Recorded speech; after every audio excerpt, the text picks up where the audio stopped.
Hello everyone, and welcome on Safari Live. My name is Scott. I'm teamed up with Andrew on camera, and we have got some wonderful prospects this morning. This road is taking us to a leopard kill, and I'm hoping there's going to be some remains of a kudu that a big male leopard killed. We found it yesterday morning, viewed him in the morning, viewed him in the afternoon, but shortly after we left him last night, a hyena came onto the scene and started feeding on that kudu. So I got that report from some other vehicles that stayed out a bit later. Then we had dinner and actually came out after that and saw one hyena come back to the carcass, have a bit to feed on it. We then saw Mr. Q, the male leopard, and he actually charged at the hyena once, which was really cool to see, displaying his disgust that this hyena was coming in for an easy meal. But he didn't make contact with the hyena, just kind of came charging out at it.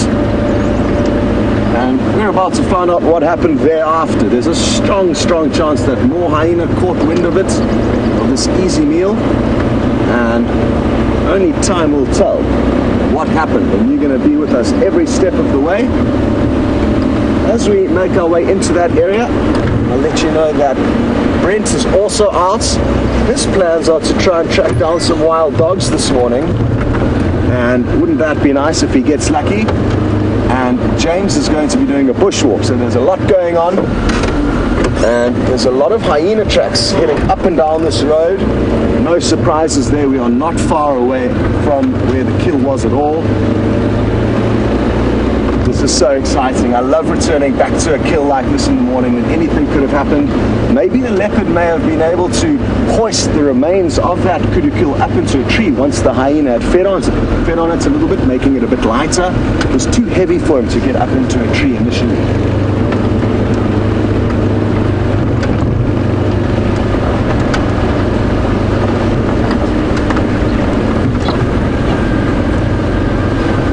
And very happy to hear that Rianne has joined her second ever live safari, and good to know you're enjoying it, Rianne, and good to have you with us. And take a closer look at this. This is something we don't get to see as often as we would like.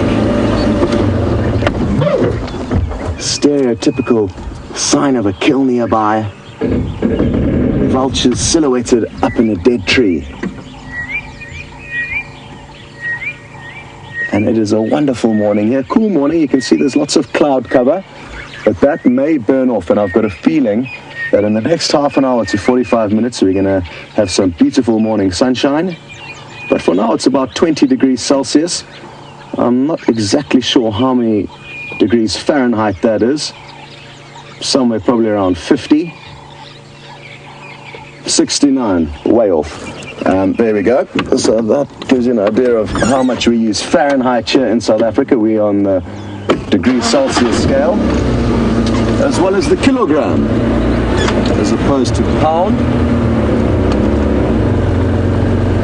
Okay, so lots of vultures dotted about. Something important to remember when seeing vultures like this is that they can often be quite far away from the kill. And you often find people looking below the tree that the vultures are sitting in, but vultures with their massive wingspans are often going to be perched in the trees that are easiest to land in. And those are the dead trees, without any obstacles and obstructions and thorns that the birds can get caught in as they land or as they take off. And as you've seen from where those vultures were back there, the kill's still up ahead of us, or at least it was last night. It could be anywhere now. It could be finished and in the bellies of hyenas. Okay, now everyone really needs to focus now and scan around for hyena, leopard, who knows, maybe a lion's come onto the scene. It's not uncommon for lions to scavenge.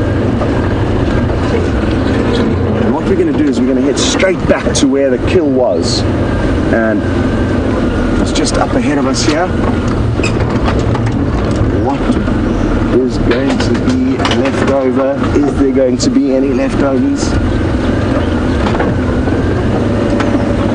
The good news is that leopard was very clever, and it stashed a small fetus that he removed from the female kudu, as well as a big organ. I'm not too sure what it was, maybe a liver or lungs. Didn't didn't get a good look. But he did take that away and stash that elsewhere. So, down on our right is where the kudu was last night. Isn't that fascinating? Nothing left but a little bit of the stomach content, the rumen. You can see the flies on that.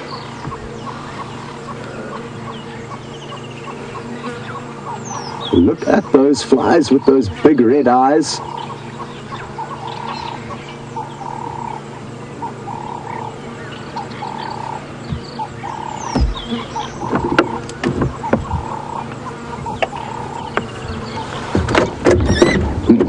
Now, Safari Dean, thank you for your suggestions. They are good ones to go back and check where Mr. Q had that stash of a fetus and an organ, and also to check up in the trees in this area. Like I said, the hyenas could have fed on the carcass to a degree that the leopard would then be able to hoist it up into a tree. So that's what I was hoping for, and he would be able to kind of reclaim some of his meal. But I've just noticed, I think I can see a portion of the carcass just over here.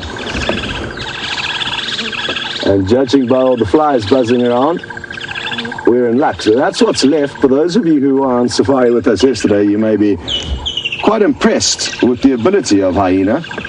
A kudu's a very large animal, and that is all that is left. And the great thing is that Mother Nature's not finished with that carcass. These vultures are going to still come down once the sun's probably up a bit, and they can make sure there's no predators nearby, and they're going to continue to pick at that. So, good prospects, but it might almost be worth hanging around to watch those vultures. We don't get to see that very often. I'm just going to have a closer look up here, but before that, actually, let me try to turn the vehicle around. It's quite interesting what's gone on here in the course of the night, and I just want to try and show you as much as what has happened that we can read into from the signs on the ground. So back there is where the carcass was yesterday, and if Andrew pans to the left, sorry, not zooms, pans to over here, you can see where the carcass was dragged to. At some point last night, these hyena were fighting over it. You can see a little bit more stomach content there, a bit more flies. Evidence that there was a bit of a tussle here, maybe between the leopard and the hyena. Unlikely, and I'm guessing it was hyena on hyena that were dragging that carcass around, really moving it about. And now we will get you a little close-up on what's remaining here.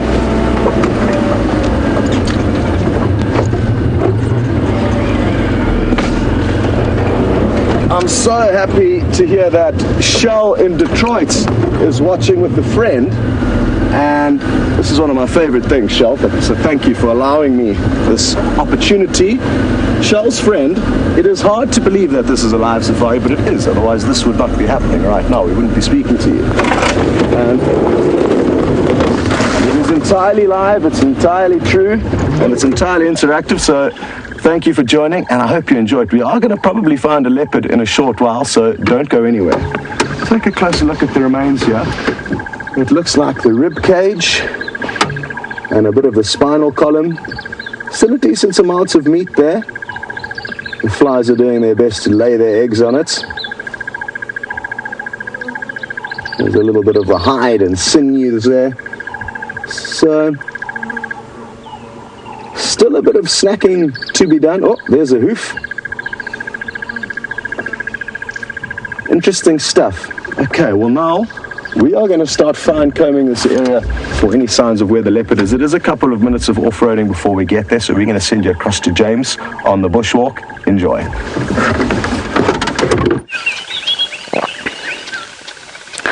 Good morning everybody, and welcome to the bushwalk.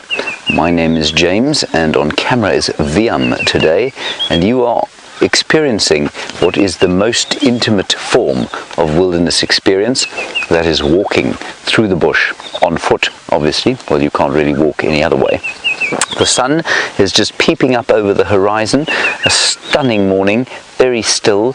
The birds are calling in a sort of well, we'll call it a baroque chorus. It's not very classical, it's not a hugely noisy one, but very beautiful. We can hear a white-browed scrub robin off to the side there.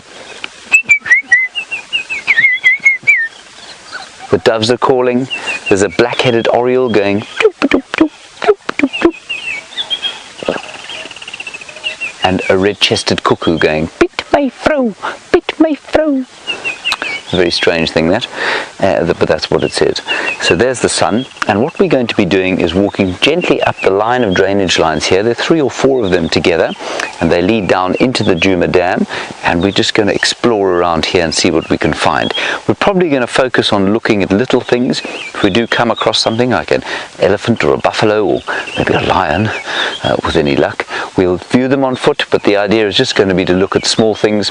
If we find some very fresh tracks, we might follow them, but that's the idea. Now, I know that many of you are new viewers, and that's just wonderful, so please do ask questions. It's exactly the same as when we're on drive. You can talk to us, hashtag Safari Live, or questions at WildEarthTV if you want to talk to us. And likewise, I'm just turning me radio comms up. Likewise, for those of you who are new, some of the impressions that people get from being on foot on the bush is that it's a very dangerous experience. It isn't. We're obviously trained to be on foot, and it's important to be able to understand that we are seen as the apex predator by animals out here. And what that means is that animals react to us in a certain way. Animals are inherently threatened by the presence of human beings. If you just come up here, you'll get an even better shot of the sun. That's just wonderful. So animals are inherently threatened by human beings, and that means as long as we understand that, we can predict to a certain degree how they will react if they see us on foot. So if you were to see the most terrifying predator out here, a lion on foot, normally they run away from you unless you happen to threaten them, unless perhaps it's a lioness with cubs or they've got a kill. But as long as you understand how they will react, you can generally remain completely safe. So come on our little voyage of exploration, and let's see what little things we can find as we go along the way.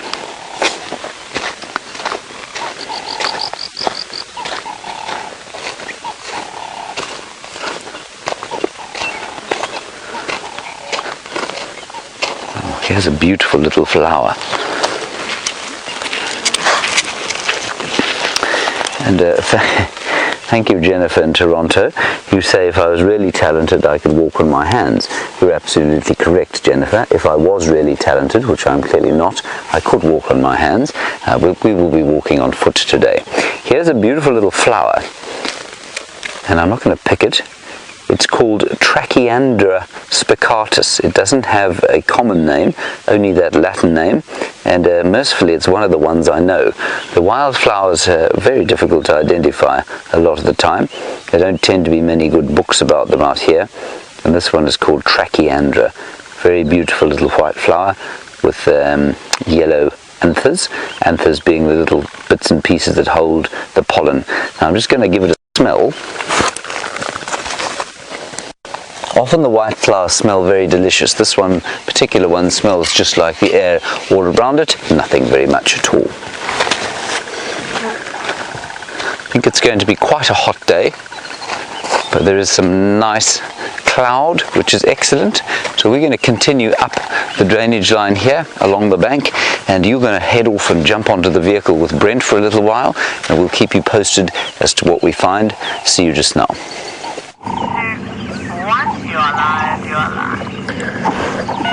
Good morrow and welcome to an absolutely stunning sunrise safari here in the low veld of South Africa. I'm on Arathusa Private Game Reserve, and look at that sunrise. We have heard reports that yesterday there was a large pack of my favorite animals, the African wild dog, that were coursing through the area. So fingers crossed, I'm on the hunt.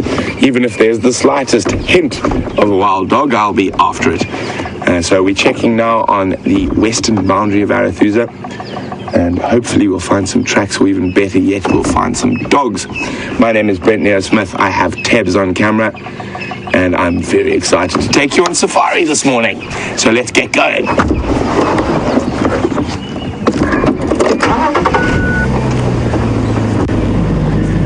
And it seems like we're off with the bang.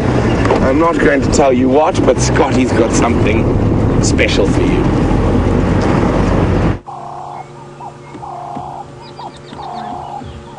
Well, we're in luck. And as you can see, Mr. Q is still in town. And he obviously had a successful night keeping the stash of a kudu fetus and an internal organ somewhere in this general area. Seems like it was a long night though, and we need to remember that simply because we were not with him, it does not mean nothing was happening. And it's quite easy for us as humans to think like that for some reason. He has had a very, very busy night, and he's probably relieved that the sun is coming up now, because it probably means that he's going to be harassed by less animals like hyena. And wouldn't it be wonderful to know the interactions that went on between him and all the hyena that finished off his kill? He was lurking around there last night. He was nowhere near this kill. And what I'd like to do as Andrew starts zooming out is that I'd like to show you where he has got the kill stashed. And it's up in a kind of below this tree here. So somewhere in there is where we think the kill is. And I'm just going to try and work out a way that we can easily get there and have a look, but we'll probably do that while you're gone, because it's going to take us a while. But we'll do that a little bit later, and who knows, if we're patient, maybe he will lead us to whatever remains. It'll be interesting to see if he has actually started feeding on the kudu fetus yet. He would have been quite full last night, and there is a strong chance, a very strong chance, that he would have been feeding on that adult female kudu in between the hyena. And it's not uncommon in this area for leopard and hyena to take turns on big kills like that. I've seen this very same leopard do that before. What boggles my mind is that the hyena doesn't call its friends. And we always talk about the social complexities of hyena, and they are clan animals. They're not solitary like this leopard. So you would think that as the first hyena arrived early last night, it would have let out its howling whoop. Oh, sorry, Q, that was me. Obviously, one of my better hyena renditions, because it got his attention. And that didn't happen. We stayed here until about 10 o'clock last night, so about 3 hours after the sunset safari, and it appeared like only one hyena was feeding, leaving, and returning to feed whenever it could. Isn't he a magnificent specimen? And while he's got his right muzzle facing us, take a closer look. There's a black spotted whisker line that his whiskers kind of grow out of. And just above that black spotted line, you will see on the left-hand side 2 spots that are kind of joined together. And then to the right of that, there's another 2 spots, one big and one small, closest to his nostril. Now, this one's up for debate, and I can't remember exactly what's been decided. But in terms of identifying leopards, that would probably be called a 4 spots, possibly 3, because the 2 are joined. But it's a very characteristic and distinctive marking. Now, on the other side of his muzzle, he may have 2 or 3 spots. I can't remember. Oh, big yawn straight down his throat there. Awesome. It looks like he's got 3 spots on the other side. So he's either got a 3-3 or a 4-3 spot pattern. And that's what helps us to distinguish between the different leopards. They've all got different spots all over their body, and those ones just above the whisker lines can be used to help distinguish them. Now, for those of you who are new to the safari experience, it's important to know that some of our viewers are far better at identifying leopards than actually we are. And we arrive in sightings, and before I can work out who's who, some of the viewers from all different parts of this planet have sent through who it is, and you could be the same with a little bit of practice. And what I'd suggest is taking screenshots of the head and of the side profiles of the animals, and that way, by closely monitoring them, you'll be able to know exactly who's who at a quick glance.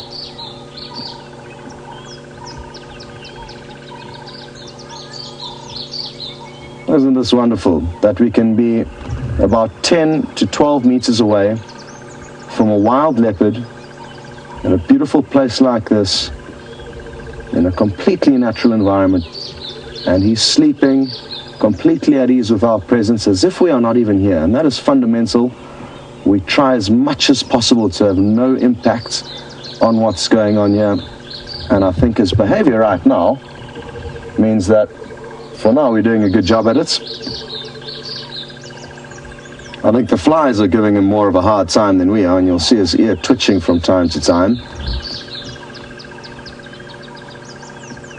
You can hear the shrill call of a crested barbet in the background.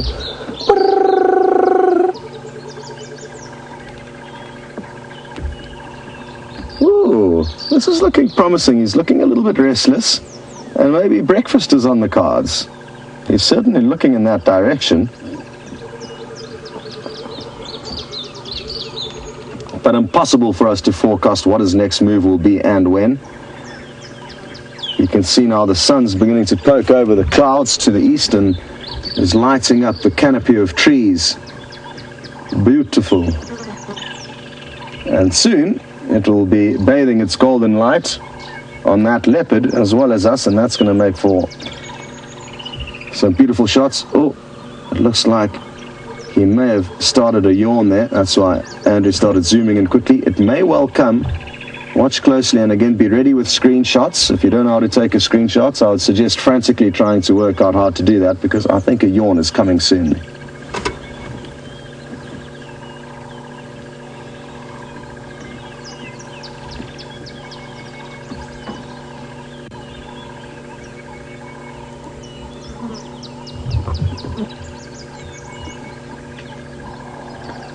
Hello to Brian, and here we are. Sorry, Brian, that was the yawn I was hoping for. Brian would like to know, how much do male leopards weigh on average? It's a good question, Brian.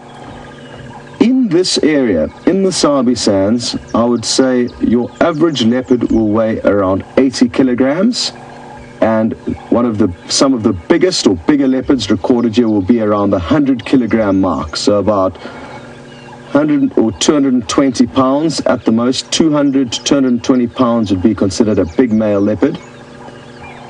But it varies greatly throughout different parts of Africa, and not too far from here, about 1,000 miles away, on the Cape Point of Africa, you get lots of leopards occurring in areas that are simply wild but not necessarily protected and are not necessarily national parks. And these leopards can be considerably smaller, where males will weigh as little as 140 pounds, 150 pounds. So depending on habitat, diet, they can be very, very small, and you'll get some leopards weighing almost twice as much as others, depending on the area that you find them in.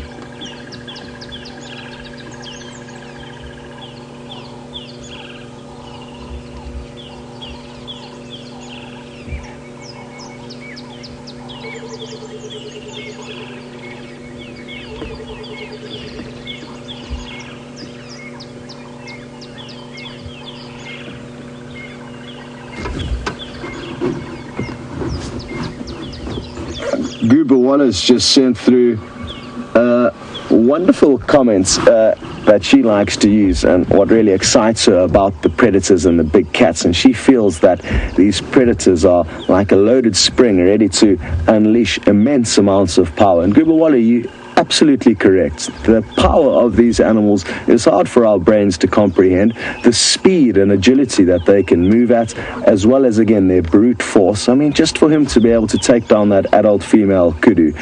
If we had have had 4 humans that were given one leg each of that kudu to hold on to, hypothetically speaking, we would have been kicked off and thrown off within seconds. But that one leopard that weighs as much as one kind of adult human does had no problem doing that. Well, he may have had some trouble and it may have been a wrestle, but he managed to do it. And that kudu was probably twice his weight. So remarkable, remarkable strength. And hopefully, if we spend enough time out here, we're going to get to actually see him display that strength. Maybe not him, maybe his brother or other leopards in this area, but it is something we don't get to see as much as we would like, these interactions between predators and their prey. But a kudu versus a leopard would have been an awesome showdown, and you're right, Goober Wallet, they are loaded and ready to explode. Even now, even though it looks very sleepy and cuddly and cute, if anything was to happen, his reactions would be so quick that it would probably leave Andrew, myself, and everyone else on the safari in a cloud of dust behind him.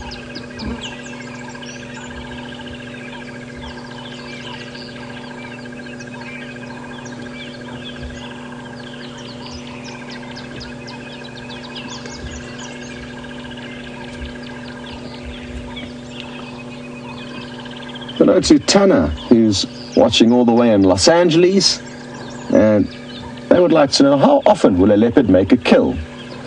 It's hugely varying on the individual and the luck any individual has.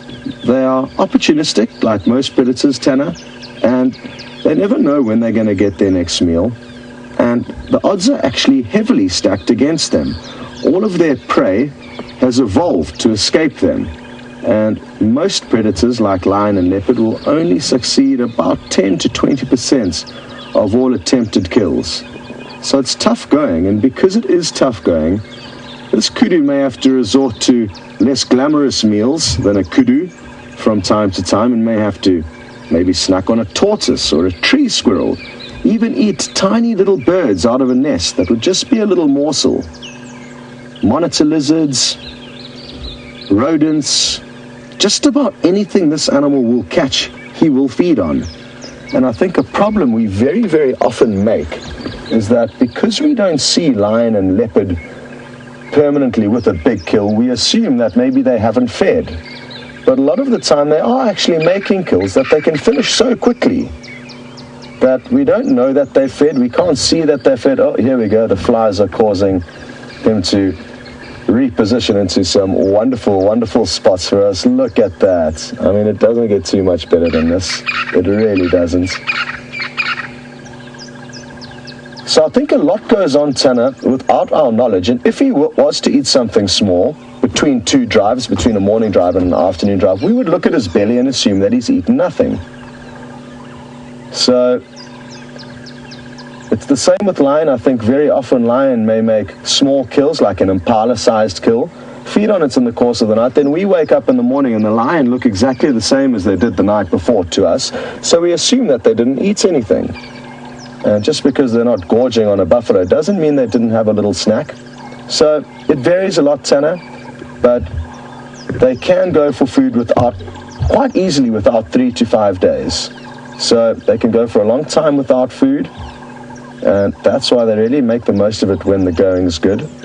It's also, one last thing, Tan, it's also very important to remember that because they are opportunistic and they do not know when their next meal is going to be available, if this leopard had a kill in a tree, and like yesterday was walking off looking for something to drink in a puddle nearby, if he came across another potential kill, even if he was gorged and about to pop, he would make an attempt at it. And if he was lucky, he would stash that kill up another tree and make the most of the good times. And that's with most predators.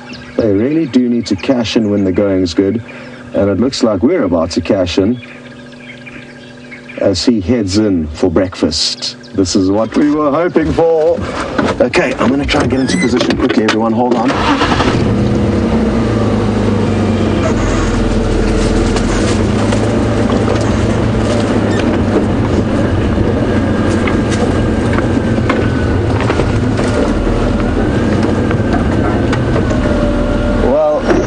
Happy to know that we've now met Shell's friend in Detroit. Chris, wonderful to have you on safari with us, and I'm glad we could confirm that it is in fact a real operation and that we also got to find you this beautiful big male leopard. Just going to try and carry on creeping forward without disappearing over this cliff face. it's going to be possibly a little bit difficult for Andrew to level off the camera.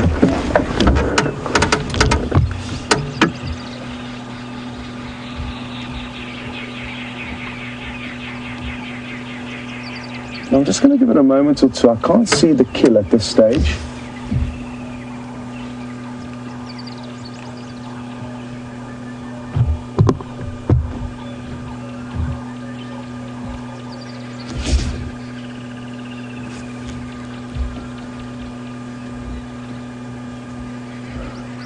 Well, Lynn, you are 100% correct. He has certainly filled out drastically since we last saw him, or since we stopped seeing him as frequently as we used to, around probably June or July this year, and he's turning into a wonderful specimen. Joyce is wondering whether I think he is bigger than his brother, Djuma. Which one is bigger? Joyce, I would really not be able to make a calculated decision there because I haven't seen the two of them frequently enough in the recent past. Hopefully the recent future will prove otherwise though, Joyce, and we will be able to get some great sightings of them. It's not completely unlikely that we could see the two of them in the same sighting, possibly even sharing a kill. This individual here, Mr. Q, has been seen quite a few times sharing kills with his father. It's not a joyous family occasion, and there's a lot of hissing and snarling between father and son, but it does happen. A lot of you may have noticed ticks, little balloons on his ears and on top of his head, blood-sucking parasites. So the flies and the ticks are giving him a hard time, but that's one of the prices you pay living out here in Africa. I'm going to ask Andrew to just zoom out a little bit just so I can give you an idea of where the meat was. It was somewhere down below this tree over here in this kind of riverbed. So maybe Andrew can zoom in there and have a slow look around. Maybe there might be a portion of the kill. If it's not down there, we're going to start scanning up in the tree, and that's going to be interesting. Maybe it's going to be dangling off a branch in the tree, and maybe Andrew, just follow that branch up there and keep following that along, maybe a little bit further back into the background there, and a bit to the left, yeah, straight in there. There we go. What have we got here? What's that?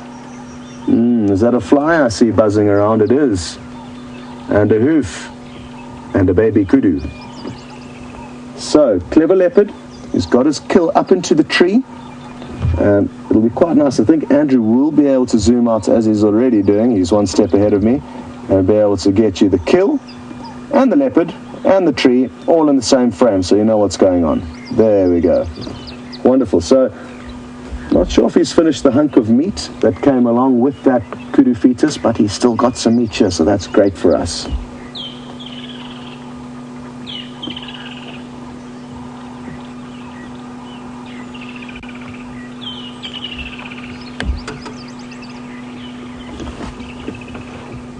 And Marsha in Memphis has just sent through a question asking whether or not he has fed on this fetus. And Marsha, glad you finally made it onto a sunrise safari, and yes, it does look like he has fed on it.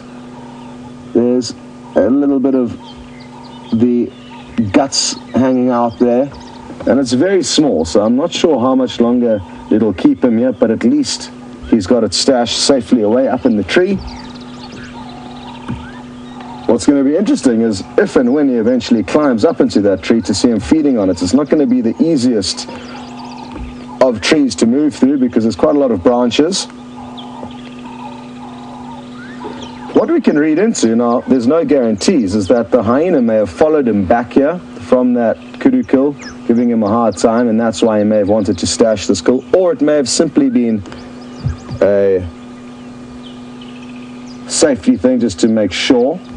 So I'm hoping that was the case. Either way though, it would have been very interesting to know what happened here last night.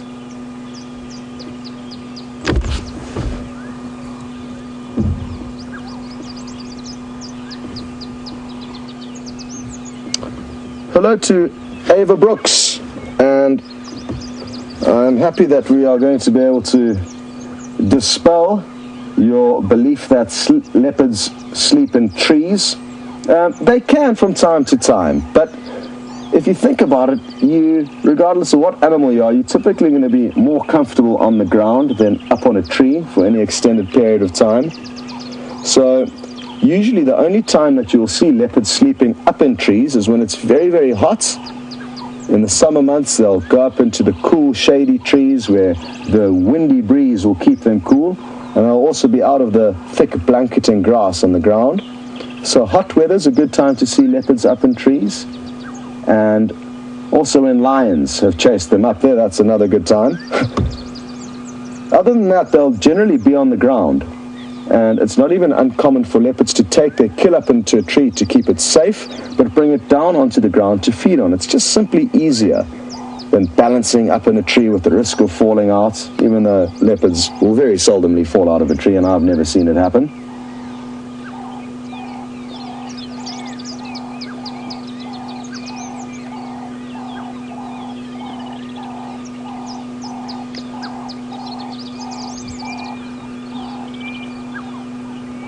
Okay, well, while Mr. Q has a quick snooze, it's going to be a good opportunity to send you across to Brent and to get an update on how his morning's coming along.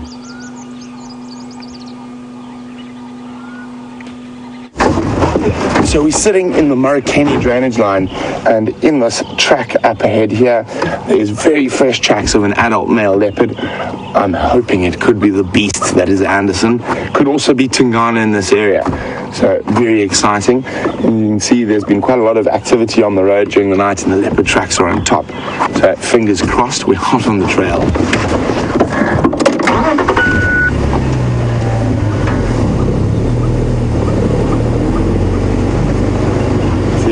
Wandered along here,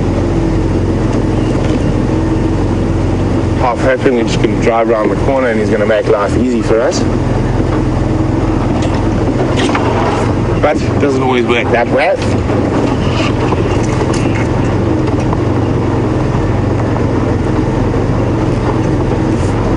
Watch your head there, Tibbs.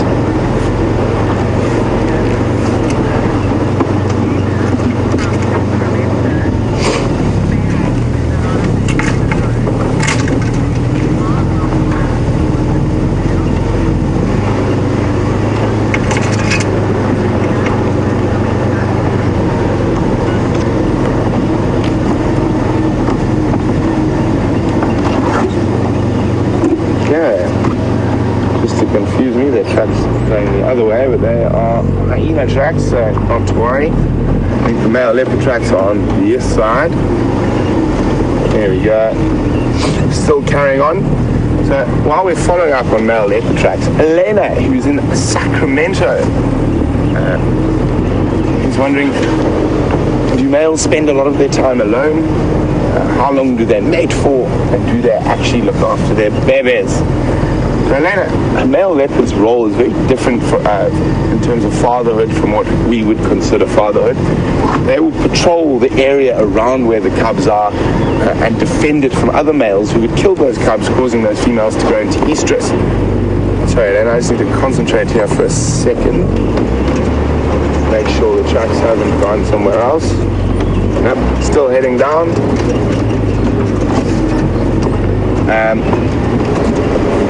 And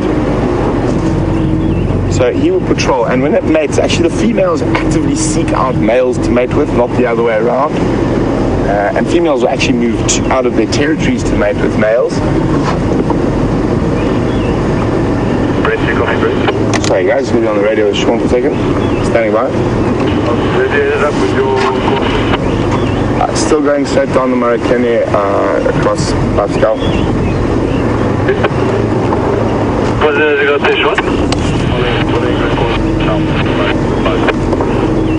Sorry about that, guys. Can I give you a hand there? So I'm just going to finish up Elaine's question, and then I'm going to have to concentrate on tracking for a while, make sure we don't miss any tracks. Second, we're more traction, but So So they will normally mate for 4 or 5 days, and in that they will mate every 15 minutes. It's a very short copulation, only lasts a couple of seconds each time.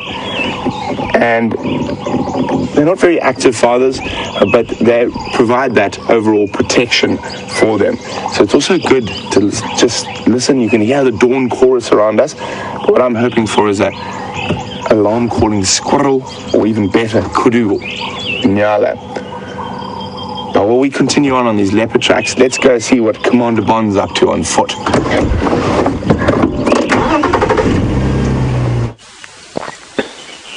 Well, I'm not so much on foot, everybody, is dangling in the air at the moment in a small jackalberry tree, beautiful tree for climbing, if you happen to be of that persuasion. And we've come sort of north of where you last saw us, towards where the hyena den is. We're not going to try and go to the hyena den, of course, because we'll frighten the animals away. But we're around that area, and we heard them whooping away, whoop, which was very nice to hear as it echoed down through the drainage lines. And every little tree here, every pile of dung, every bone, if you like, is a tiny micro ecosystem where different things and a whole suite of different life is going on. You won't be able to see it from there, but there is an enormous ant, about, well, enormous-ish sort of ant about that size, crawling around in here with enormous sort of black mandibles on the front, and he's obviously looking for things to eat. I don't know what he eats. Perhaps he eats aphids or something like that. Then the most interesting thing, I think, in so many trees is this green stuff here, or this greeny blue turquoise stuff, which of course is a lichen. Now a lichen, unlike in popular fiction, is not in fact a werewolf. A lichen here is a amazing symbiotic relationship, a permanent symbiotic relationship between a fungus and an algae.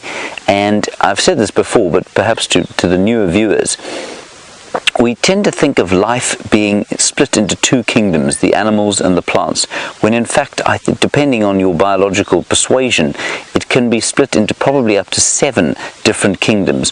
The lichens have at least 2 different kingdoms all on their own. So if you think of the amazing diversity of animal and plants, the lichens, 2 kingdoms, the same size, is probably not quite the same size, but as unrelated, 2 kingdoms of these lichens. An incredible symbiosis where the fungus provides a kind of structural material, and they digest things like the wood that they live on, and then the algae provide the nutrients through photosynthesis. They convert carbon dioxide into sugars, which of course are very important for energy balance. They use light to do that. Unbelievable sort of symbiotic relationship, a permanent symbiosis. Right, I'm now going to attempt to descend from this tree without impaling myself. Viam is not particularly confident that I'm going to be able to do this. He said it will be an amazing thing if I don't impale myself. I'm just trying to, I can't hear the final control properly. There we go, I've got them now.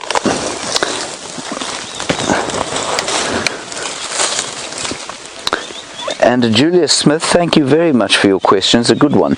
Did I find my stick? I did find it. This is not a new one. This is the very stick that Nat.Geo Smith found for me. He has a much bigger one, what with him being very large and me being not quite so large. I also don't need a stick to compensate, of course, which, you know, Brent likes to make himself feel even larger. Right, so we're going to go down through this little drainage line and see what other little wonders we can find. Come on, Liam. It's not Daddy.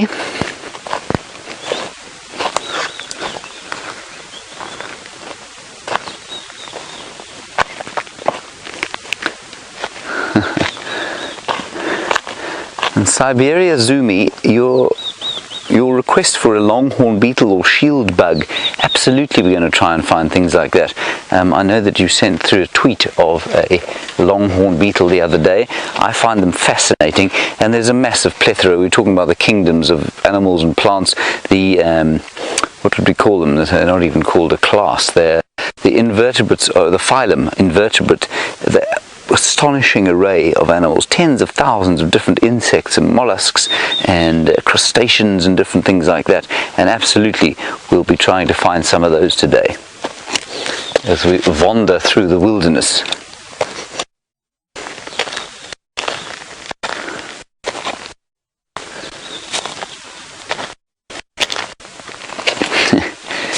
Oh, Gail in Calgary, you're opening up a can of worms here. You want to know what the best footwear for the bush is? Well, again, it depends on the individual. Viam and I are wearing actually the same boots. Mine are a little starting to smile. This on account of the fact that I use them to ride a motorbike, and I'm incompetent on a motorbike. Viam's are the same kind, but they look a lot better than mine. So I think these are the nicest sort of boots. They've got quite a nice, there we are. They've got Viam's beautiful boots. They've got a nice thick rubber sole, which I think is important. My colleagues, Scott Dyson and Brent Smith, tend to wear sort of sandals in the bush, which is a very good, ooh, we've come across the hyena den. We're not going to go any closer than we are now, but if you look straight over the top of my stick there, you can see the 6-month-old cub sitting on the termite mound.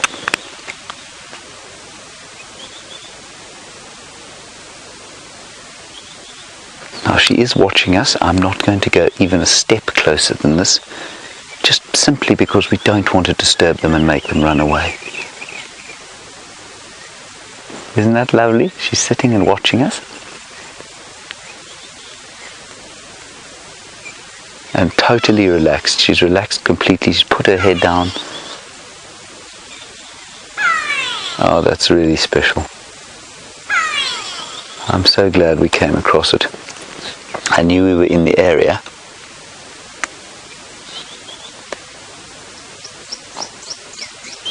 The fact that little... Now it's looking at us now. Definitely can see us, but is not particularly worried at this stage. Or so maybe it hasn't seen us, I wonder. So she did look up and look this way. She probably maybe she heard us.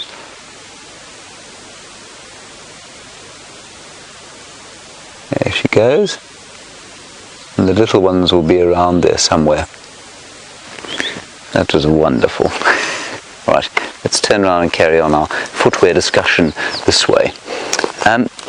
So, Gail, my colleagues, as I was saying, Brent and Scott, are a fan of wearing sandals. Now, I think this is not a very clever decision. They will tell you otherwise, of course. But Scott was asked of the very same thing on his last bushwalk. One of his last bushwalks, and he showed the sandals, and somebody said to him, well, aren't you afraid that a thorn might go through the sole of your foot? And he haughtily replied that he was not. 2 minutes later, he stood on an enormous thorn, went all the way into his foot, and the next day he looked like he'd been bitten by a puff adder. So I'm not sure that sandals are the way to go. Brent Smith wears sandals because his feet need a lot of air. So Gail, without being too facetious, I think a decent pair of running shoes work fine, but a nice thick sole so that you don't stand thorn and end up like Scott Dyson the other day with a big club foot on your right hand side. From that though,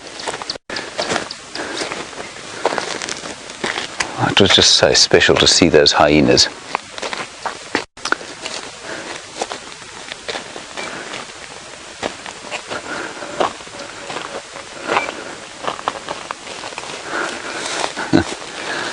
And Brazo, you say you hope that I've got my sunscreen on today. I actually didn't put any on, and it's because we're going to be back home by 8 o'clock with any luck. And so the sun hasn't really got time to get into the air and start to burn us.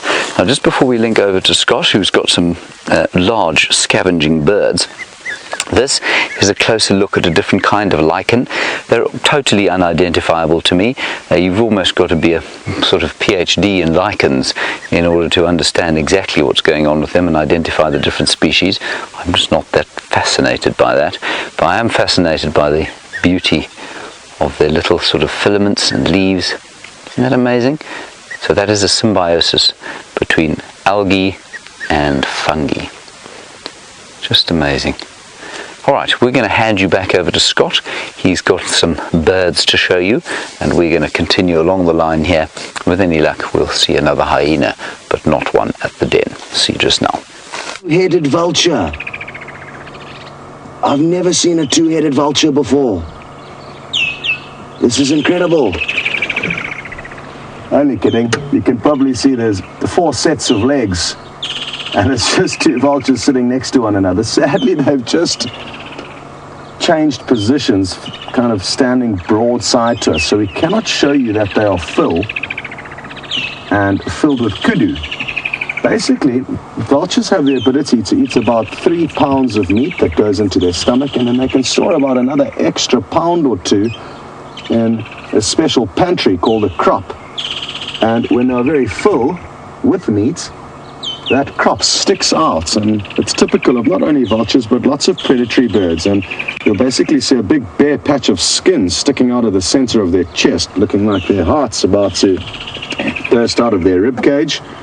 And that maybe will explain why these 2 haven't come down to feed on the remains of the kudu. We've left the leopard in the hope that we'd be able to show you some vultures squabbling over the remains of the adult kudu. But these 2 are full for now. They may move down a little bit later, and we're just going to hopefully have to get our timing right in order to make sure we don't miss either Q feeding on the remains of his kill further away from us, or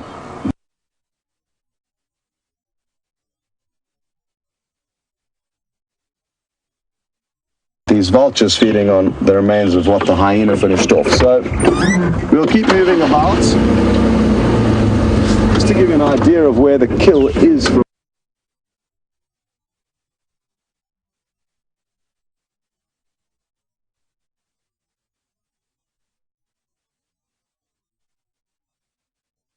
Andrew's zooming into, so somewhere where the kill is. It's behind a few bushes though, so I don't think we... Okay, well, we've got you guys a woodpecker on bushwalk. Well, at least James does. Enjoy. So that, everybody, is a little cardinal woodpecker, and it flew out of the tree that we're standing underneath. I didn't see it there, and then it landed where it's sitting now. Now you can see it looks quite scruffy, and I wonder if it isn't a juvenile, although it's certainly full size. There it goes. Little cardinal woodpecker, and called a cardinal, of course, because of the little red cap that it has. Now most of the woodpeckers have got little red caps, one of the male or the female. There's a golden-tailed woodpecker calling. That was definitely a cardinal though. I don't know if you heard that. Just wonderful. So cardinal, for those of you who don't know, of course, is a sort of Catholic bishop, if you like, and they wear those little red caps on the back of their heads, and that's why that one's called a cardinal woodpecker. Right. Let's carry on this way. So Scott will actually show you a picture of the cardinal woodpecker in the book, and the 4 different species that we get here. Ask him to show you all 4, and you will see also the golden-tailed one that we heard there going, wah! It's a much larger woodpecker than that one there. So you just know. So, well done to James for getting you a glimpse of these beautiful birds. They usually don't hang around for long. So this is the male cardinal woodpecker.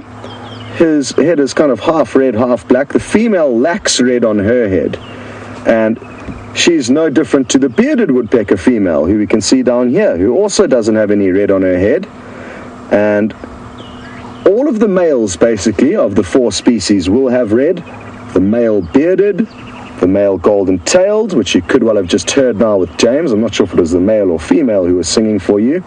But interestingly here, she too has a red head, as does the bennets.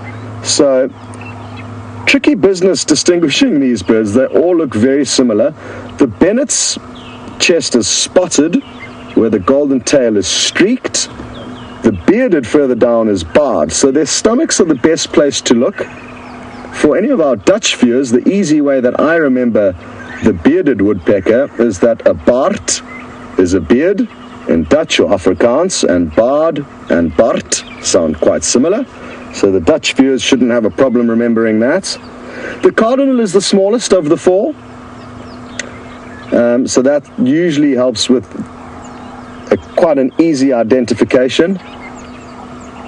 Awesome stuff, all slightly different niches. Some will feed in holes in trees, or most of them feed in holes in trees, but the Bennett's is a particular specialist in feeding on ants and termites on the ground, and it's got a long sticky tongue, so you'll often see the Bennett's feeding on the ground. The bearded woodpecker, interestingly enough, has got an awesome characteristic in that it drums very loudly to communicate. So the Bart or bearded woodpecker, which is down at the bottom right, will often tap on hollow branches, not looking for food necessarily, but to communicate. Awesome birds, the woodpeckers, highly specialized for their jobs. Awesome stuff.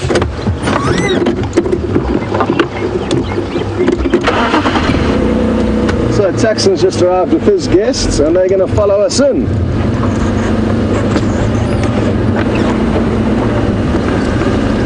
Mike in Florida, still stuck on 199 birds. Apologies, we haven't been able to rectify that yet. But now that both James and Brent are also out and on the same page, hopefully they or I will be able to get you that extra one bird, possibly the grey-headed kingfisher. We haven't forgotten about you, Mike.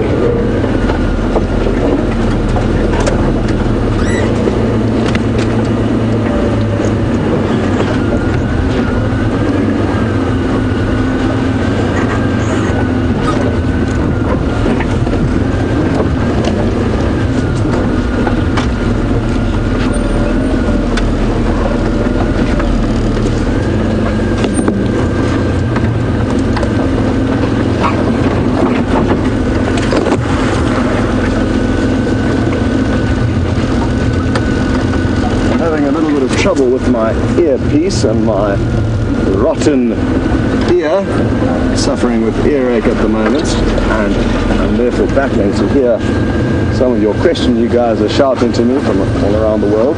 Now, what I'm going to do is I'm going to sneak past him and give us not the best view, and apologies for that. It will just be temporarily though, and we are going to give Taxon, who's just behind us, the best view with his guests, because we've already been here for a while. And like I said yesterday, his guests are only here for a very, very short time and have traveled huge distances to be here, and we need to share as much as possible whilst on safari, so that hopefully people will treat us the same way when it's our turn to get a good look.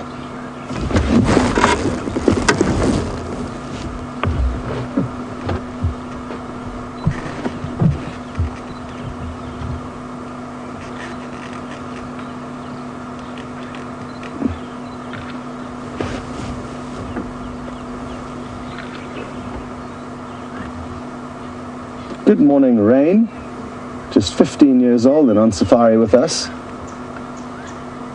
Rain, look at this leopard trying to catch the flies. It's one of my favorite things to watch leopards do. And Rain is wondering, will this leopard get much bigger? And yes, Rain, I think it'll probably add on another 10 to 20 pounds in mass, and he'll also begin to just look bigger and more experienced. He'll get more scars and scratches. His head will become bigger, and you'll get a big flap of skin that runs basically from under his chin all the way under his stomach. And that's called a dewlap, and it's what makes big male leopards look really intimidating. And he's still a youngster, Rain. He's only 3 years old, and probably only when he doubles his age to about 6 years of age will he be fully grown. That's not to say he's going to double in size between now and then. He's done the majority of growing that he will be doing. But he certainly will get a little bit bigger. And it's going to be wonderful if he stays in this general area so that we can monitor his growth. And he's just flopped over. Perfect. So we've got lucky, and now I've got a good view.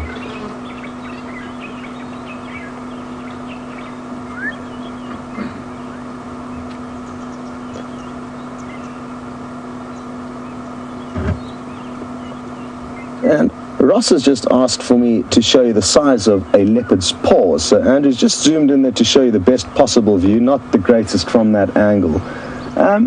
They're not the biggest of footprints, so from my hand, which is not the biggest of hands, I've got small hands and small feet. It would probably be about that big, chop off the top of my fingers. So not hugely big, but what we can do maybe is look around for one of his tracks nearby and try and measure it for you. But I'd probably say that it'd be about 2 inches long, 2 and a bit inches long by about 1.5 inches wide. For now, his feet will get slightly bigger, and just like humans, some leopard have got big feet and others have got small ones. And it's actually possible that once you've worked in an area for long enough that you can, just by looking at a footprint and a track in the ground, that you can tell which leopard you are tracking. It's a little bit of a lottery, but you can get to know the different leopards just by looking at their feet. Hard to believe, but true. Karula's got quite small feet, as his mother, as far as female leopards go. His presumed father, Mvula, is quite a big male, but not a monster, not the biggest the world's ever seen. So he comes from kind of a regular background, genetically, nothing out of the ordinary.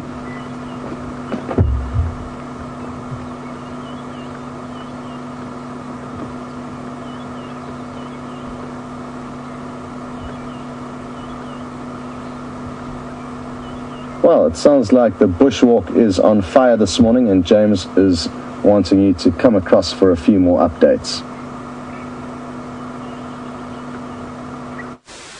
Mercifully, we are not on fire at all, everybody. What you're looking at there is a little yellow flower. It's a commelina flower, and there's also a sweat bee that is flying about there. I'm not sure which kind of sweat bee. They are settling on me now and they're drinking of my sweat, which is nice if you happen to be a sweat bee. Not ideal if you're a human being, because they get into every orifice of your face. Now, I have yet to be answered the question as to why the commelina flowers are known as the wandering Jew, and if anyone can enlighten me on this, that would be marvelous. So these commelina flowers, we get blue ones and these yellow ones now, they're known as the wandering Jew. I'm not sure why. I've never seen them wander anywhere, and I had no idea why they should be associated with a particular religious persuasion. Anyway, this was just a quick one to show you before we get on to another one here. And Monkey Man, you were asking about lappet-faced vultures. We don't have a lappet-faced vulture here, but we have got a white-backed vulture, which is sitting in a tree over here. He's just up and in a dead tree there, looking ominous. Now, many people, when they see a vulture sitting in a tree, think, oh, well, there must be something dead underneath there. That is not, in fact, the case. Obviously, a vulture has to rest every so often, and they just choose, often, if they're not nesting, and those ones nest in the top of tall trees. If they are not nesting, they will often sit in dead trees, because that means that their view is unimpeded. They can see what's going on, and it's also easy for them to take off. Remember, for a vulture, any heavy bird like that, to fly in conditions like this, before it's got hot, before it's got warm, and while the air is still quite heavy, there are no updrafts going at the moment, it's quite difficult for them to take off, and so they will need to sit on a tree like that, and they can get a bit of height and momentum as they jump off it. So that's what that vulture there is. And then Mike, just before we go back to Scott, you wanted to know about, or you say you've got 199 birds on your bird list from Safari Live. That's incredible, actually. I think that's really impressive. You want a grey-headed kingfisher. I am not sure about finding a grey-headed kingfisher on foot. I will certainly do my level best to find one, but we'll find you something else. Maybe give me something slightly less specific. Give me a few of the birds that you don't have here and you think you should have, and we'll see if we can find them. Right, let's carry on here. I think we're going to go back to Scott at some stage, but otherwise follow me and we will see what else we can find.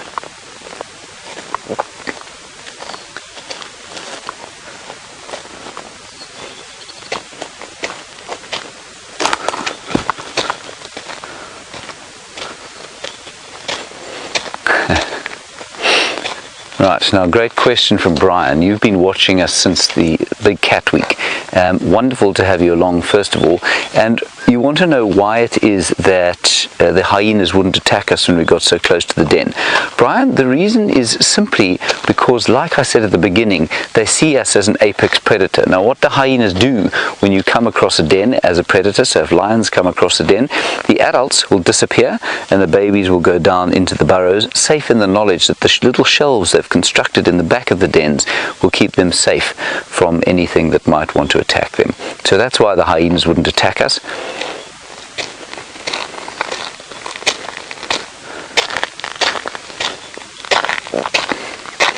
And Nanette, you're sitting in Texas, which is a long way from here, and so wonderful that you can be enjoying a bushwalk with us all the way from Texas. You want to know if the animals recognize us. I'm assuming you mean as individuals. No, I don't believe they do at this stage. Certainly we look very different on foot from the way we look in the vehicles. I think that if you spend enough time around certain animals, absolutely they'll start to recognize you. Animals like elephants, perhaps, I'm sure the leopards also, because we spend such extended periods. If you were to spend a long time with them on foot, yes, I do think that they would start to recognize you. I'm pretty sure that they see the vehicles as the vehicles. I don't think that they necessarily differentiate between us. So Nanette, I don't think that those hyenas will know me individually. Come, Vyompi.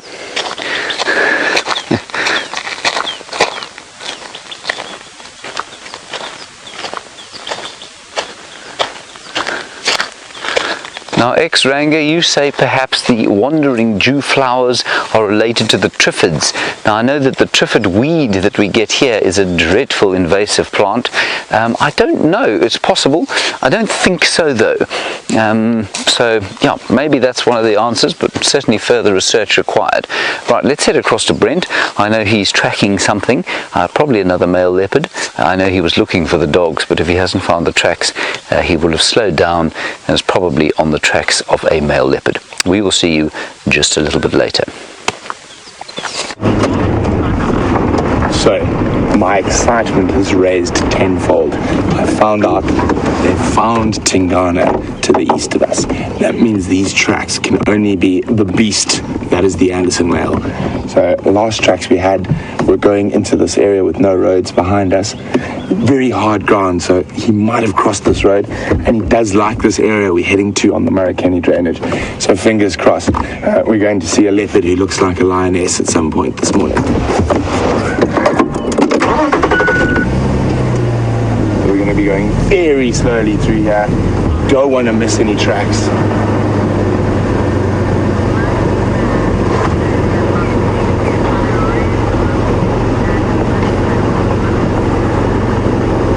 A little bit earlier, Monkey Man, who's watching on YouTube, commented, I really hope we see Anderson. Me too. Other updates. Unfortunately, those wild dogs, being wild dogs, have gone wildly far south, away from where we can drive.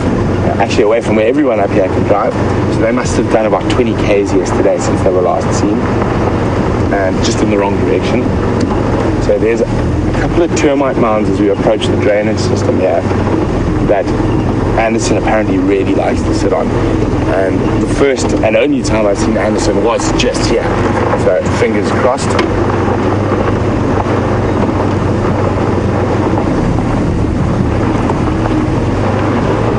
Also, I heard Shadow was inside Arathusa Lodge last night. Cedric, one of the rangers, was walking the guests back to their room and found her sitting outside the bathroom. So if we have no luck with these tracks, we can always go look for her. See that doggy? Anyone that's up, pull up.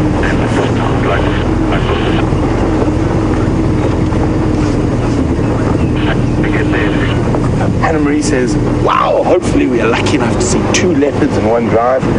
Anna Marie, I think our record so far is 4 in one drive. So it's not just settled at 2, it's set the bar a little higher.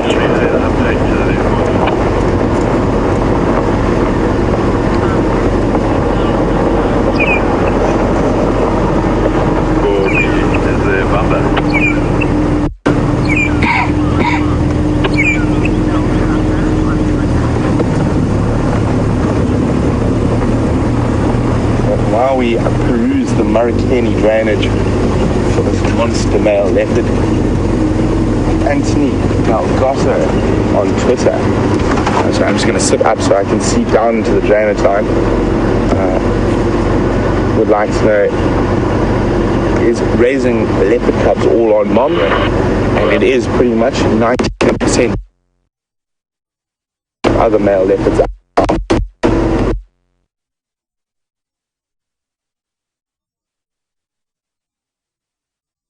Arathusa. Apparently he's a sneaky on foot. So you have some leopards that you view very easily on foot. Anderson apparently likes to creep away. So while I was walking,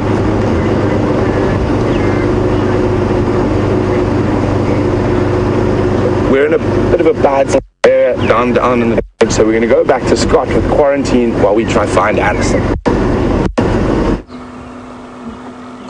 Welcome back, everyone. And some of you may have heard that the Birmingham Coalition of Male Lion was successful in catching some buffalo yesterday, and Taxon and his guests were in the right place at the right time to actually film the initial takedown of the first buffalo calf. They thereafter took down an adult female as well as another calf. And Andrew is at full zoom, sadly, and I can't bring the camera any closer, otherwise we'll lose focus. But take a look at this. It's an awesome little video, and thank you to Taxon's guests for letting us play it to you. I'm not going to play you the whole thing, I'm just going to play you the beginning. And we are not allowed on this property. That is why we were not there. Trust me, if we could have been there, we would have been. Look at this.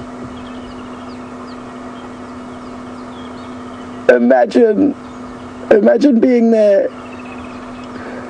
And boom, they took one down, and now Taxon starts up his car, racing his guests closer.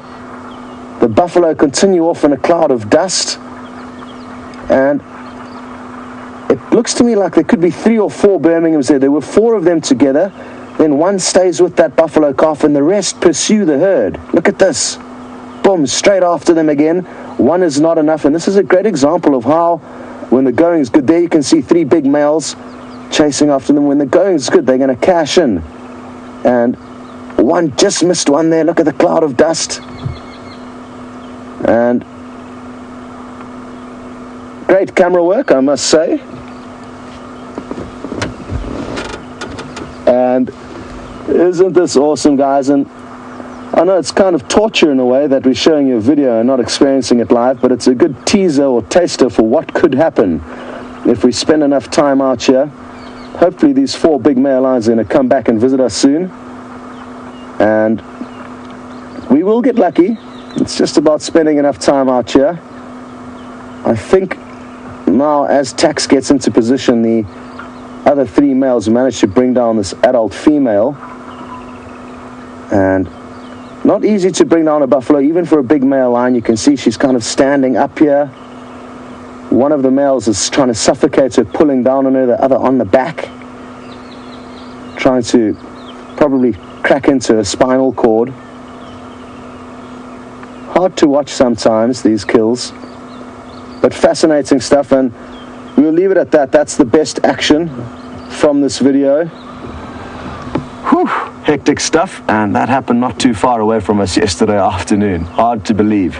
And well done again to Tax for getting his guests into the right place. That doesn't happen very often, and for the year that we've been filming here, we've only managed to successfully film 1 buffalo takedown. That was Brent that got into the right position for that, and basically just about 1 leopard kill from actual start to finish. So not an easy thing to capture on film or to be there to see it when it happens live, but we are going to get lucky again, hopefully soon. Let's have a look at another predator who will hopefully provide us with some action in the near future, but we can't be greedy, and if it wasn't for him, we wouldn't have had a leopard to view for the last 3 drives. And what a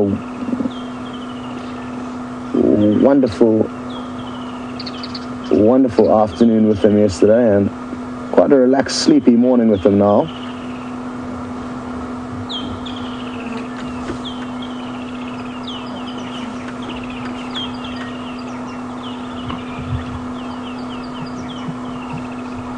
I'm almost wondering if it's not worth heading back to check on what little bit of that kudu remains behind us in case the vultures may be feeding on it.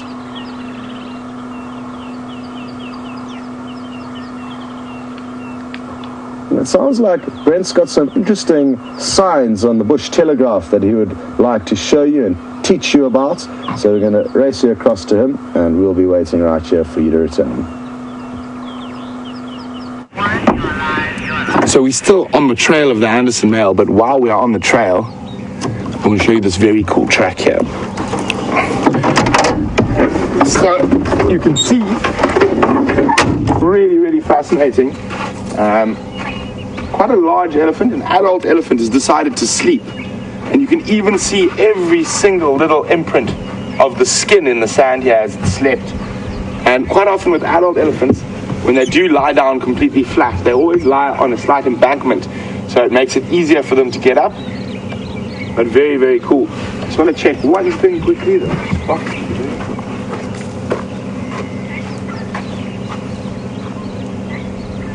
Oh yeah, very bad news. Those are tracks of the thorn. The Anderson male crossing, unfortunately, out of our area.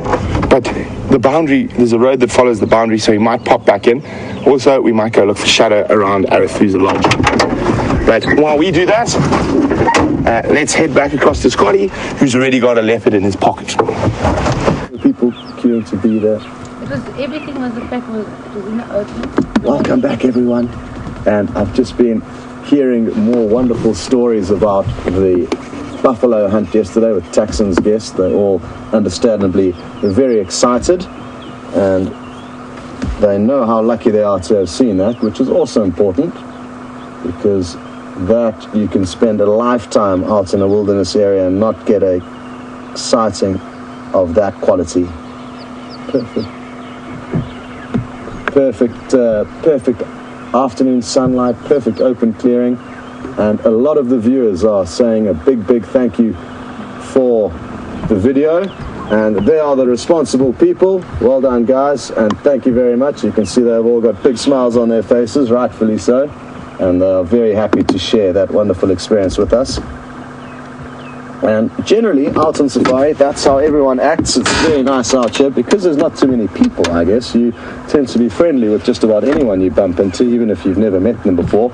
On these dry, dusty roads, you don't come across too many people, so when you do, you tend to have a nice chat and get to know one another, which is what I love about being out here. In the hustle and bustle of big cities, it's not quite as easy to do that.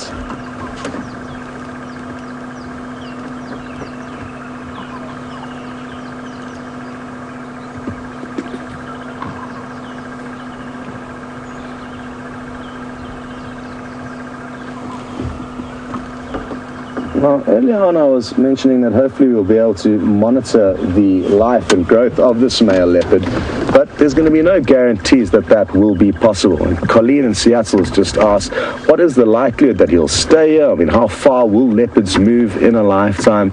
And it's a great question, Colleen, and one that varies greatly depending on the individual leopard at hand. I've heard stories of leopards moving many hundreds of miles that have been radio collared, and they move from one place to another, or they just continue moving in one direction for many miles. It's usually the males that move the furthest, and the females will typically kind of latch on to a property next door to their mothers. So they'll kind of squeeze in somewhere next to their mom. Females not likely to move far, but males can move many hundreds of miles. So there are some remarkable stories of leopards covering great distances with radio collars. It's documented, it's not hearsay. In the case of the leopards here in the Sabi Sands, because they are in a very good place, a very safe place where they feel happy and they don't feel compelled to move huge distances in search of safety and or food and or a territory, they can kind of again squeeze in maybe next to their father's territories or move into the Greater Kruger National Park. So we would probably find that this leopard, even if it's not in an area where we can view him in the Sabi Sands, he'll probably maybe move into the south, where we'll still be able to keep tabs on him through the other guides that see him and post pictures on him. They'll definitely be able to keep track of who he is, unless he goes into the Kruger National Park, where there's kind of less close monitoring of them, and that's simply because it's a lot of people that go in there not on a daily basis like we do, that get to know the animals, but more on a holiday basis, and you kind of drive yourself around through the national park. And therefore, when people get to see the leopards, they don't know who they are. I'm going to ask Andrew just to zoom back onto him quickly. He's got his head up and he seems to be doing some grooming, and grooming is a good sign because they often do it before they get active. Not always, but fairly often. Is he trying to remove a thorn from his foot there? Possibly. Look at that 3-lobed pad. Very good gap there, or angle, for you to see that briefly, and now he's going on to scratch the ears, but you may have seen that kind of back pad of its foot looking similar to that of a kind of shape of a stealth bomber, and that's characteristic of what you're looking for on a cat track. Dog tracks and hyena tracks will only have 2 lobes, not the 3 that we saw there. Just going to try and squeeze forward a little bit to see if we can't get you a bit of view. I think we can. Might disappear down this cliff if we're not careful though. That should do it.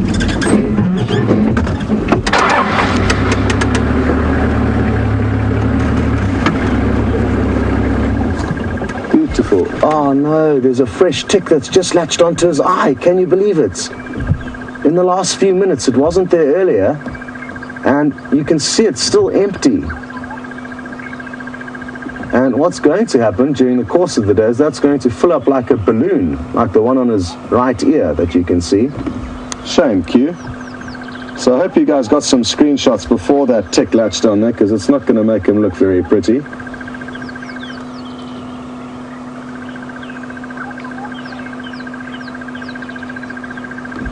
And I know a lot of you were already commenting early on, and a lot of like-minded people mentioning that there are so many ticks on poor old Q. It's true, in hard to get places like the ears and around the eyelids, he's going to battle to remove them, but he's in good health and nothing to worry about. All part of Mother Nature's plans here to keep everyone in check. If the leopards got too big and too strong and too effective, they would kill too much food. So these little kind of handicaps keep everything in check, I guess. Yeah, he's probably trying to nibble off a tick right now.